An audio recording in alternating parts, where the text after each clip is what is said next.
Vou lutar pelos meus direitos. Bem-vindo, bem-vinda ao amor que conecta e amadurece vidas para a glória de Deus. Nossas reflexões aqui em 1 Coríntios. Vamos falar sobre direitos, lutar pelos direitos, fazer valer o meu direito. Ou será que tem algo melhor e maior, um princípio melhor que Deus dá para a gente? Uma vida melhor e diferente que Deus produz na gente. Sim, num tempo que tanta gente está brigando por aí por direitos e botando o dedo um na cara do outro, Deus tem algo diferente para a gente. A gente já falou sobre outros assuntos nessa série aqui, o amor que conecta e amadurece vidas para a glória de Deus. O primeiro grande assunto do primeiro capítulo ao 4 foi sobre divisões, das pessoas não se gostando, e pior do que isso, achando que o outro nem de Deus por causa de tal preferência, né? Ele gosta mais de tal coisa, então aquelas preferências que vão virando divisões e rachaduras e vão afastando as pessoas, como hoje a gente vê preferências políticas virando idolatria no coração das pessoas. Opa, recado já dado, e Deus olhando para o povo dele e falando, não é possível que eles estão vivendo isso.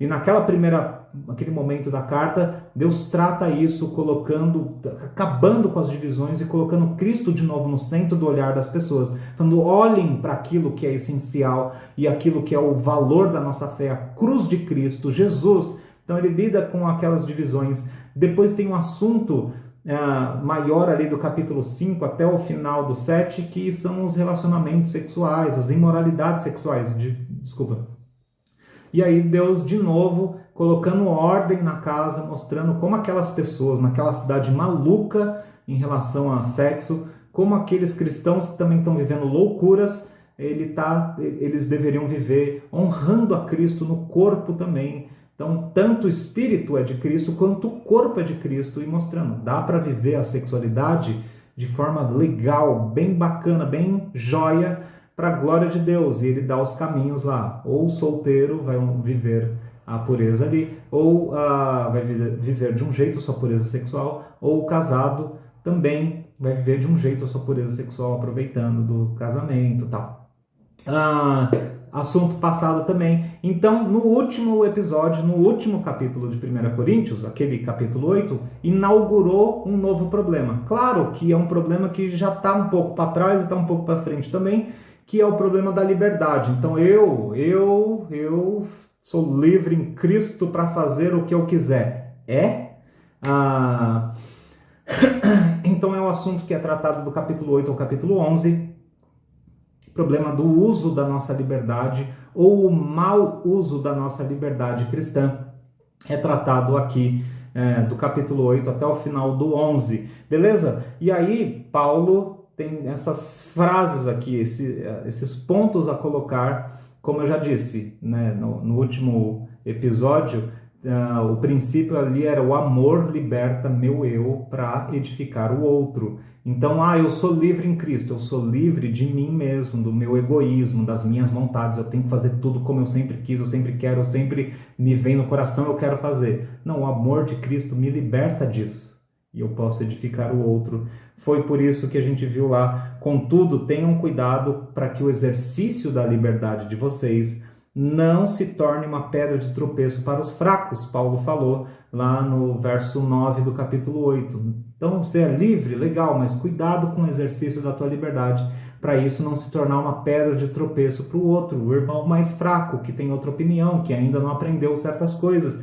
E ele termina o capítulo 8 falando, portanto, se aquilo que eu como leva meu irmão a pecar, nunca mais comerei carne, para não fazer o meu irmão tropeçar. E aí está o princípio para a gente sobre essa coisa de liberdade. Eu sou livre, eu tenho os meus direitos, mas por causa do amor, eu vou abrir mão de certas coisas para edificar o outro. E é por isso que a gente entra no capítulo 9 hoje com essa verdade que está aí na sua tela. Ufa!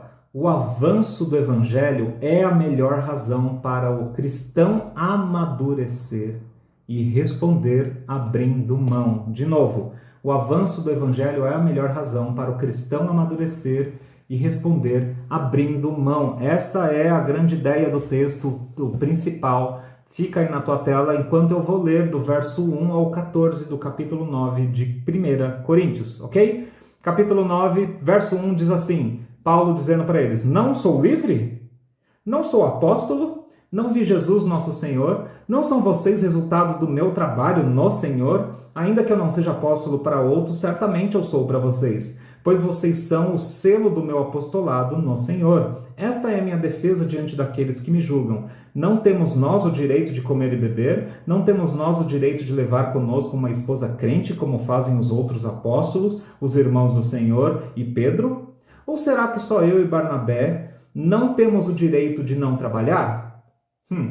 Quem serve como soldado à própria custa? Quem planta uma vinha e não come seu fruto? Quem apacenta um rebanho e não bebe do seu leite? Não digo isso de vista plenamente ou meramente humano. A lei não diz a mesma coisa, pois está escrito na lei de Moisés, não amordace o boi enquanto ele estiver debulhando o cereal. Aqui Paulo está citando Deuteronômio 25:4, tá?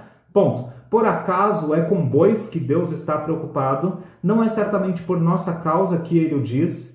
Sim, isso foi escrito em nosso favor, porque o lavrador quando ara e o debulhador quando debulha devem fazê-lo na esperança de participar da colheita. Verso 11, se entre vocês semeamos coisas espirituais, seria demais colhermos coisas materiais? Se outros têm o direito de serem sustentados por vocês, nós não temos ainda mais?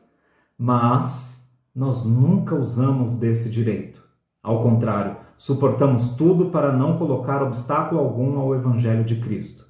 Vocês não sabem que aqueles que trabalham no templo alimentam-se das coisas do templo e os que servem diante do altar participam do que é oferecido no altar? Da mesma forma, o Senhor ordenou àqueles que pregam o Evangelho que vivam do Evangelho. Senhor, obrigado pela Tua palavra. Pai, fale conosco, que Teu Santo Espírito ilumine nossa mente e coração e que seja visto Cristo para aqueles que precisam ainda encontrar a salvação, encontrar a libertação do seu egoísmo, do seu eu.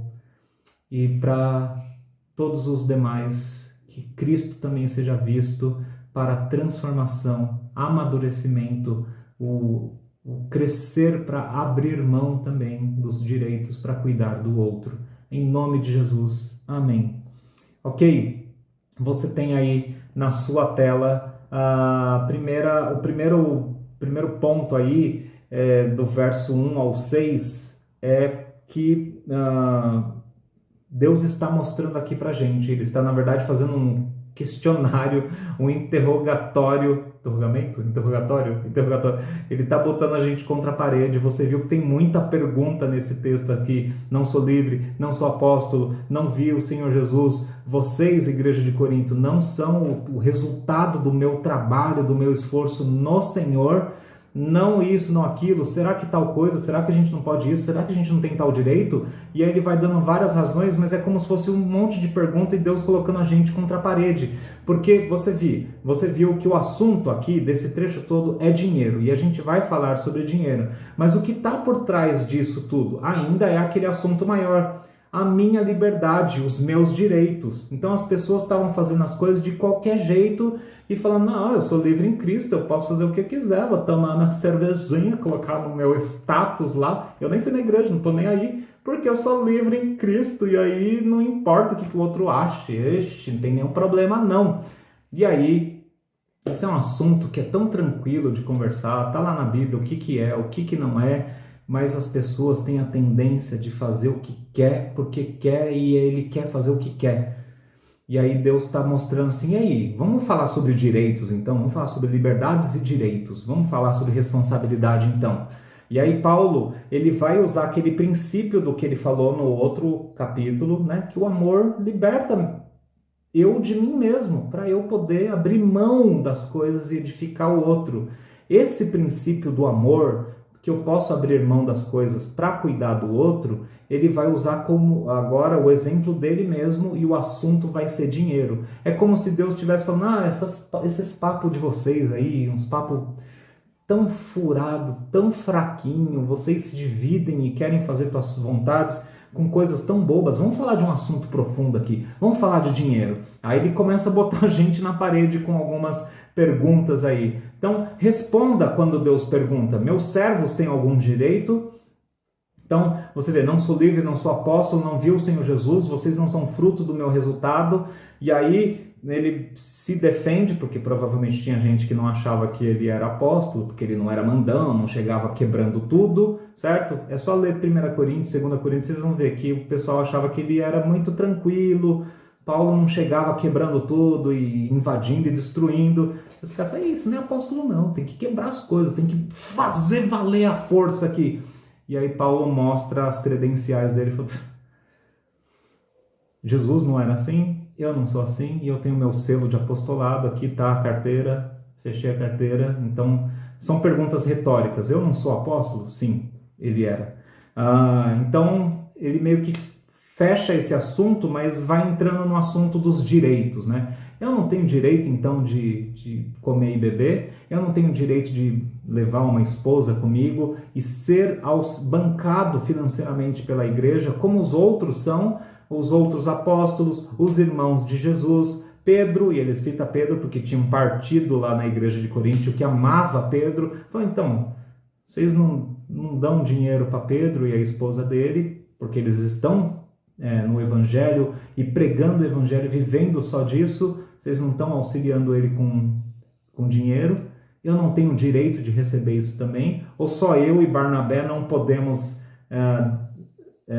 receber o dinheiro de vocês e não ter que trabalhar fora do evangelho, né? Não ter que trabalhar assim em outras coisas, mas só com o evangelho. Só eu e Barnabé não temos esse direito? Claro que as respostas para tudo isso é tipo, sim, Paulo tinha direito de comer e beber, de ser sustentado, se ele quisesse casar e levar uma esposa com ele, ele tinha esse direito de viver dignamente. E aí, então, ele está usando esse assunto do dinheiro para dar um choque nas pessoas e na gente também, para a gente entender mais profundamente essa questão da nossa liberdade, dos nossos direitos. Ele tinha todo o direito de receber isso. Então a gente precisa falar de dinheiro, mas antes lembra que Deus está mostrando algo bem maior, o exercício da nossa liberdade e dos nossos direitos, os direitos das pessoas. E aí se a gente vai abrir mão ou abrir a mão também ou não. Lembrando que o texto acaba falando no verso 14 que o próprio Senhor Jesus falou que aquele que vive do evangelho, ou aquele que, deixa eu falar direito, ordenou aqueles que pregam o evangelho que vivam do evangelho. Jesus falou isso em Mateus capítulo 10, 10. Tem um texto paralelo em Lucas também, Jesus falando para os discípulos, vocês vão, essa é a tua missão, vocês não vão voltar para outra profissão, vocês são pregadores do evangelho e vocês vão receber do evangelho, de pessoas que vão dar dinheiro para vocês, comida para vocês, casa para vocês, ok? Então é a ordem do próprio Jesus, não é algo aqui que Paulo inventou ou que algumas pessoas estão inventando por aí. Então aquele que prega o evangelho, ele deve viver também, ser sustentado de alguma forma para continuar fazendo isso. Isso é um assunto bem tranquilo, mas é preciso então, já que estamos falando de dinheiro, é preciso falar de escândalos. É preciso que a gente fale daqueles locais que se dizem igreja, mas não são igrejas. Tipo a igreja do reino de Deus, que os caras têm uma TV, que os caras pedem dinheiro para as pessoas para depois elas serem abençoadas. Isso não é igreja, isso não é evangelho. Todo cristão maduro, toda igreja protestante sabe que isso não é evangelho. E se você está tendo contato primeira vez na sua vida com isso aqui, você deve ouvir e deve saber claramente que os cristãos consideram que essa igreja aí, do reino de Deus, que os caras têm uma TV, isso não é igreja, isso não é evangelho. O evangelho não é aquilo. O evangelho é a proclamação de Jesus como o único, suficiente Salvador, aquele que veio de graça. Ele dá de graça para o seu povo salvação e ele não fica prometendo bênçãos materiais para as pessoas. Não Não fica, ele falou, vocês vão passar aflição, e vai ter momento bom, mas vai ter momento ruim, e não é porque vocês estão com falta de fé, que está com menos dinheiro agora, está passando... Não é, aquilo não é evangelho, aquilo é escândalo, aquilo é mentira, aquilo é lobo em pele de cordeiro, aquela mundial do poder de Deus também, aquilo não é igreja, não é evangelho, e muitas outras que seguem essa linha. Isso é escândalo, isso não é parte da igreja. O próprio cristão não considera aquilo o cristianismo, tá? Se você passou por isso, nós sentimos muito e oramos para que você encontre uma igreja de verdade, que pregue o evangelho de verdade, viva o evangelho de verdade na prática. E o dinheiro é só mais um assunto entre todas que a gente tem na nossa vida. Dinheiro, família, relacionamentos, trabalho, nossa vocação, tá tudo no mesmo lugar, não é assim, dinheiro, eu preciso dar para receber, nós sentimos muito que você tenha passado por isso. E se você até estava numa igreja ou está numa igreja séria, que as pessoas estão um pouco doentes com isso e fazem constrangimento para que você dê, ou você também tem um pouco de dificuldade com esse assunto, nós sentimos muito também. Pode ser que aquelas pessoas que fazem constrangimento tenham alguma idolatria com dinheiro, ou pode ser que você também ainda tenha um problema com isso. Se você foi abusado financeiramente, nós sentimos muito também por isso e pedimos para que Deus te cure, para que você possa aproveitar dessa vida com Deus, com o povo de Deus, fazendo a boa obra de Deus com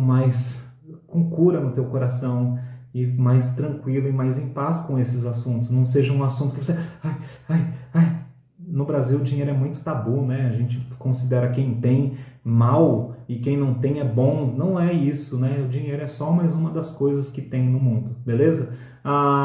E aí a gente tem que falar, por que a gente vai punir pessoas boas por causa dos maus? Tem gente que vive do evangelho, que prega, que cuida de pessoas, que dá o sangue, dá a vida por causa disso, tira também do próprio corpo, ele recebe da igreja, mas ele também coloca dinheiro na igreja e nas pessoas, e no outro que não é da igreja, ele tira da roupa do corpo para dar para a pessoa, ele faz...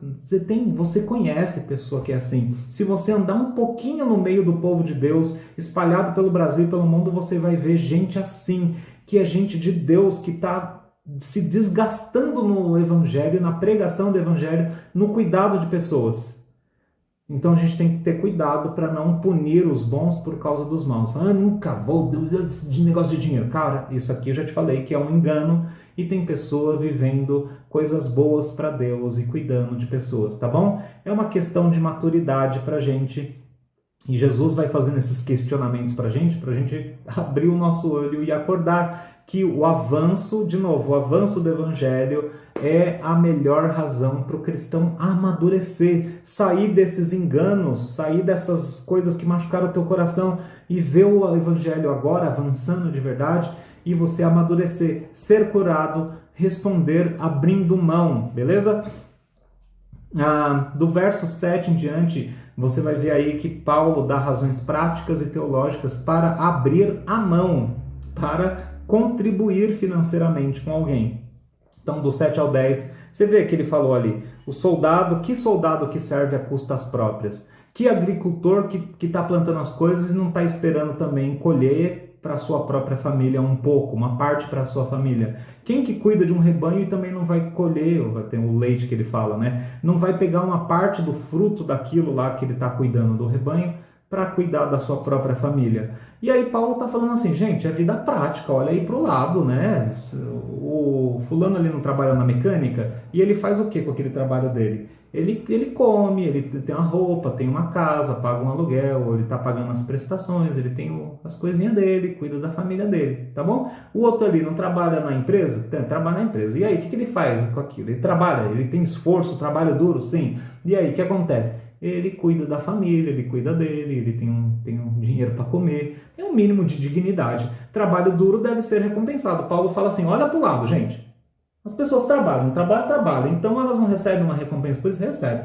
Tá bom? Beleza? É assim também para quem trabalha no evangelho. Ele dá uma razão prática, dá uma razão bíblica, quando ele fala, não é isso que diz na lei de Moisés, lá em Deuteronômio 25, 4, para não amordaçar o boi enquanto ele está trabalhando, deixa o boi comer também. O boi está trabalhando, puxando a carroça, trabalhando ali naquele trabalho, mas aí deixa o boi com a boquinha aberta, porque quando ele tiver com fome, ele come também e continua o seu trabalho. Então ele usa de coisas práticas ao nosso redor e ele usa da Bíblia também, do Antigo Testamento, para falar, gente, tem razão prática, tem razão bíblica, são razões para a gente amadurecer, para ver que quem está trabalhando duro deve ser recompensado. Só isso, tudo bem, beleza. Do verso 7 ao 10, ele fala isso. E aí eu vou te lembrar que lá em Deuteronômio, quando Deus fala isso, ele está preocupado com as pessoas e preocupado com uma das tribos, a tribo de Levi. Ela vivia só para cuidar das coisas do templo,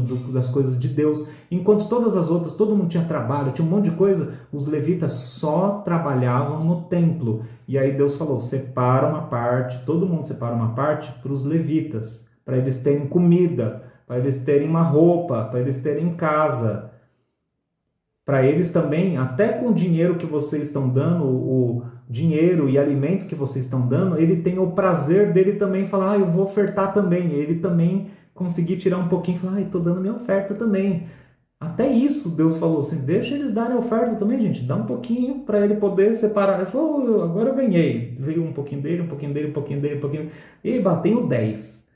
Agora eu consigo dar 2 também de oferta. Olha que legal! Deus fez isso lá atrás e ele também falou assim, e eu quero que vocês, meu povo, separem todo mundo sempre algo para os levitas e algo para a viúva, para o órfão. Eram aqueles que não podiam se sustentar naquela época. O que Deus estava falando naquela época? Eu quero que meu povo cuide de quem vive para mim aqui para o evangelho, e eu quero que meu povo tenha como abrir mão também, dar dinheiro, ajudar as pessoas que não têm como se ajudar. Então, lá em Deuteronômio tem isso, em Atos tem isso, em 1 Timóteo tem isso.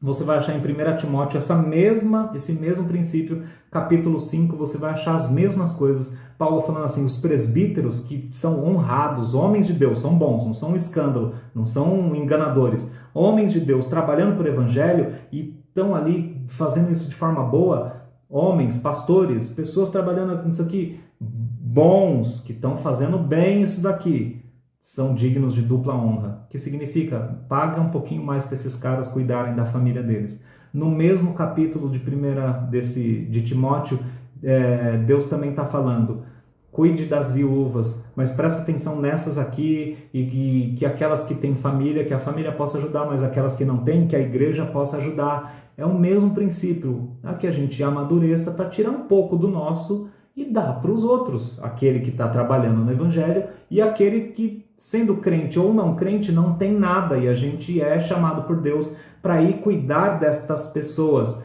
chamada justiça social ou o avanço da justiça de Deus. A direita, a extrema-direita, detesta ouvir essa palavra. Não, a gente tem que ensinar a pescar. E Deus nunca falou isso. Deus falou, ajude, leve, cure, dê pão sim, dê peixe. Depois se ensina a pescar também, mas dê na hora, na necessidade. Gente, desculpa, mas o evangelho, o reino de Deus não cabe nem na direita nem na esquerda. Nós temos um mundo infinitamente maior e mais explosivo do que qualquer um dos lados. Show? Show! Então, razões práticas, razões bíblicas, razões para amadurecer, mas Deus está mostrando que Ele está preocupado com o quê? Está preocupado com o avanço do evangelho. Essa é a melhor razão para o cristão amadurecer, respondendo, abrindo mão. Verso 11 e 12, Paulo vai dar razões aí espirituais, falando, gente, se eu estou semeando espiritualmente entre vocês, eu não deveria colher materialmente? Então ele está falando que não é o dualismo, tá? Dualismo é maligno, pensar que eu tenho uma vida espiritual e uma vida normal.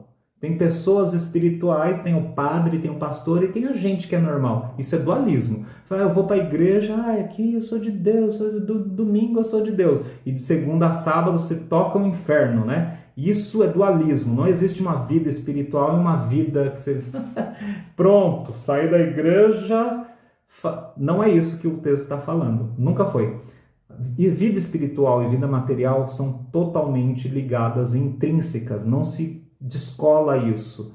Então a gente que fala do espiritual fala do material também. A gente não está só, ai, Jesus, volta logo e fica cantando aqui. A vida prática e material também está colada na vida espiritual. Por isso que ele diz, eu não estou investindo espiritualmente em vocês, é esperar muito receber materialmente. Então, sim, o espírito tem uma proeminência no material, mas tudo é de Deus. Então, Paulo está falando, gente, eu estou plantando, semeando, eu não tenho o direito de receber um auxílio de vocês? A resposta, de novo, é uma pergunta retórica, que sim, Paulo tinha direito de receber um auxílio financeiro. E aí a gente tem que lembrar que dinheiro é um assunto espiritual. Tudo na nossa vida é. Então, o que eu posso pensar na minha vida material que pode ser afetada pela espiritual? Será que eu não podia comer 2 pizzas a menos no mês e ajudar com o avanço do Evangelho? Talvez você seja uma pessoa que não dê R$ 50 de oferta. Talvez você não tenha como, tudo bem. Mas muitas pessoas têm como e não conseguem ofertar ali na igreja R$ 50. Imagina um missionário na Angola. Imagina um missionário em Moçambique. Nossa igreja ajuda um missionário em Moçambique. Cada R$ 1 lá, cada R$ 100 que a gente manda para lá, é uma explosão de bênção naquele local e a gente não sabe, porque a gente já está tão atolado nas nossas materialidades, no nosso conforto físico e material. Eu preciso de outro carro, eu preciso de outro streaming, eu preciso de Netflix e outro coisa, e outro. E eu preciso de pizza todo fim de semana. E eu preciso de não sei o que. Eu preciso de um sofá novo que seja mais confortável. E a nossa vida material começa a virar um ídolo para a gente. A gente esquece que ela está conectada. E eu podia estar cuidando da minha família, tudo ok. Deus não falou para deixar minha família sofrendo para dar dinheiro para a igreja. Não é isso. Vê o capítulo 7 que Deus está falando. Cuide da tua esposa, cuide do teu marido, vocês aí junto, então vive para a glória de Deus, tá bom? Não é nada disso, vai dê tudo para a igreja. Mas dá para a gente também encontrar um caminho de equilíbrio e falar, cara, eu consigo comer menos 2 pizzas e dar uma oferta. Lógico que consigo. E aí a igreja pode falar, gente, tá sobrando R$ 200 no mês, vamos mandar mais 200 lá para Moçambique? E aí o cara vai chegar e falar, R$ 200 em Moçambique? Eu tô rico, dá pra gente cuidar de muita gente aqui.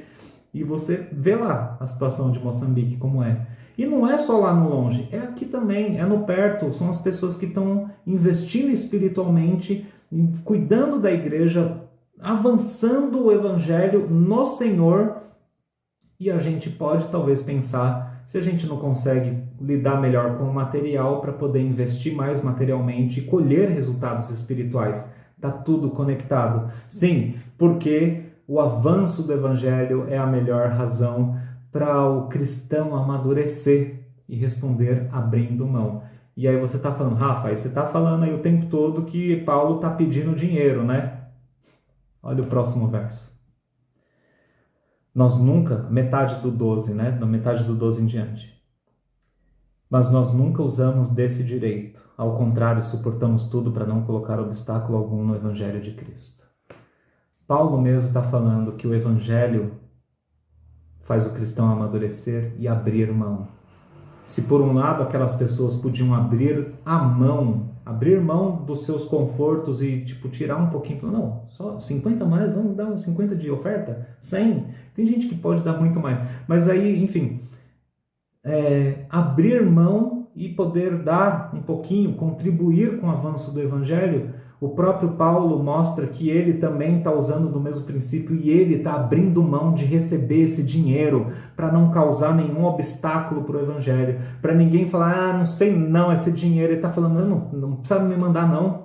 E olha que Paulo, no capítulo 18 de Atos, ele estava trabalhando com as próprias mãos, ele fazia a tenda, certo? Ele tinha um trabalho secular, eu dou aula de inglês, mas eu também pastorei, e ele estava lá, só dando aula de inglês, certo?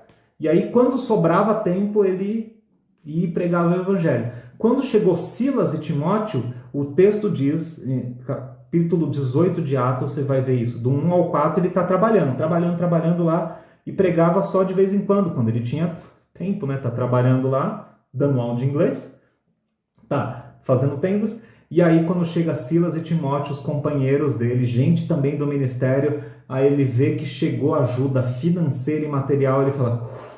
Do verso 5 em diante do capítulo 18 de Atos, Paulo dedica-se exclusivamente à pregação do Evangelho. Veja Atos capítulo 18. E aí, ele está falando agora para essa igreja assim, falando, gente, eu tenho todo o direito de receber dinheiro de vocês, pelas todas essas razões que eu já dei. Sou apóstolo, sou pregador do Evangelho, sou isso, aquilo outro. Trabalho duro, vocês estão vendo o resultado, a igreja de vocês é o próprio resultado. Se eu não tivesse plantado, não tinha acontecido. Mas aí o Evangelho me faz também abrir mão. Eu não quero o dinheiro de vocês. Plot twist, virada. Por essa você não esperava. Tava achando que eu tava pedindo dinheiro para você, né? Não, meu irmão. Deus não precisa do seu dinheiro não, rapaz. Você faz isso se você quiser o privilégio de participar do avanço da obra. Paulo está falando aqui, eu quero o maior privilégio.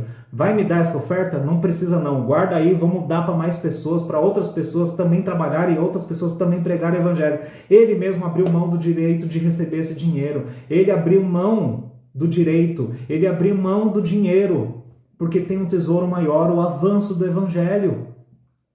E se teu coração é egoísta, ou talvez é idólatra de dinheiro, tá falando, aí, ó, tá vendo? Não precisa. Paulo não quis o dinheiro, você entendeu tudo errado, você tá agarrado de novo do dinheiro. O evangelho faz o cristão amadurecer e abrir mão, meu querido. O tesouro maior é Cristo e o reino avançando. Paulo, ele tinha o direito de receber. Do mesmo jeito que você tem o direito de fazer tal coisa e postar teu status lá. E ele falando, mas para não causar obstáculo ao evangelho, eu abro mão. Não precisa me dar esse dinheiro não, igreja de Corinto. Fica na paz. E ele termina falando no verso 13 e 14 que, ainda de novo com argumentos, né? Vocês não sabem que aqueles que trabalham no templo alimentam-se das coisas do templo, aqueles que trabalham com isso, aquilo, outro, tal. Da mesma forma, o Senhor ordenou aqueles que pregam o evangelho que vivam do evangelho. É ordem de Jesus que aquele que vá pregar o evangelho, vai cuidar de uma igreja, homens e mulheres que vão se desgastar no evangelho, que recebam por isso, que sejam auxiliados, tenham dignidade ao fazer isso. E mesmo assim Paulo fala, Jesus ordenou que a gente fizesse isso, mas eu tenho direito, beleza, mas por amor e para ver o evangelho avançando, não precisa me pagar nada. Meu irmão, se isso não faz o seu coração se constranger e você repensar as tuas prioridades e eu também as minhas prioridades, eu não sei o que fará. Porque foi exatamente isso que Jesus fez. Jesus, ele é a mão aberta oferecendo o maior tesouro, que é ele mesmo, de graça. Por causa do evangelho, a gente devia estar muito mais tranquilo com respeito de dinheiro. Jesus era auxiliado financeiramente por mulheres. Lucas, eu não lembro o capítulo, mas fala que algumas mulheres com posses estavam ajudando o ministério de Jesus. E aí ele continua isso, mandando isso para frente, falando, gente, vamos aí, que dinheiro é só mais uma coisa no reino de Deus. Vai, bora, vamos avançar o evangelho. Jesus é o nosso maior tesouro, nosso maior presente. Que Deus o abençoe para você encontrar esse prazer de ser amadurecido e poder responder abrindo mão dos seus direitos, abrindo mão de algumas coisas para o cuidado dos outros, para a edificação dos outros. Deus te abençoe.